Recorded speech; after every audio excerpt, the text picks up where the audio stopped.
కార్తీక మాసం 3వ సోమవారాన్ని పురస్కరించుకుని అన్ని శివాలయాలు భక్తుల శివనామ స్మరణతో మారుమోగాయి. పెందుర్తి మండలం సరిపల్లి గ్రామంలో 150 సంవత్సరాల చరిత్ర కలిగిన పురాతన స్వయంభూ ఆలయం శ్రీ రామలింగేశ్వర స్వామి ఆలయంలో వేకువఝాము నుంచే భక్తులు అధిక సంఖ్యలో పాల్గొని స్వయంగా శివలింగానికి పంచామృతాభిషేకాలు, ప్రత్యేక పూజలు, అర్చనలు చేశారు. ఈ సందర్భంగా ఆలయ ప్రధాన అర్చకులు కోనేటి నరసింగస్వామి మాట్లాడారు.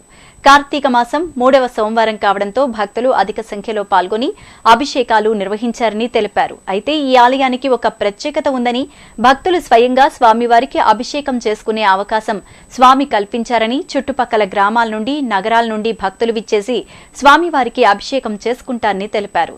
అనంతరం భక్తులకి స్వామి తీర్థ ప్రసాదాలు వితరణ చేశారు. ఆలయ కమిటీ సభ్యులు, గ్రామ సర్పంచ్ రామకృష్ణ, ఎంపీటీసీ రమణ భక్తులకు ఎటువంటి అసౌకర్యం కలగకుండా పూర్తి ఏర్పాట్లు చేశారు. ఈ కార్యక్రమంలో ఆలయ కమిటీ సభ్యులు, భక్తులు అధిక సంఖ్యలో పాల్గొన్నారు. 150-200 సంవత్సరాల క్రిందట ఇక్కడ చుట్టుపక్కల ఒక ఊరుండేది.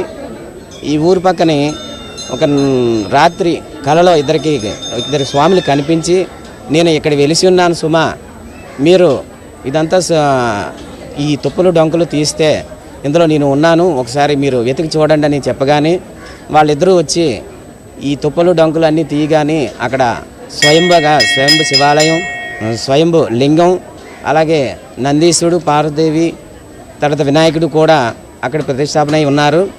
ఇది చూసి ఆ చుట్టుపక్కల గ్రామాలందరూ కూడా ఇక్కడ ఇలా వెలిసి ఉన్నారు సుమా అని చెప్పగా, విజయనగర మహారాజుల ద్వారాగా అప్పుడు హయాంలో టెలిగ్రామ్ చేయగా వాళ్ళు వచ్చి ఈ యొక్క శివాలయాన్ని లింగాన్ని తీసి ఊరికి దగ్గరలో పెడితే స్వామివారికి అభిషేకం అర్చన కార్యక్రమం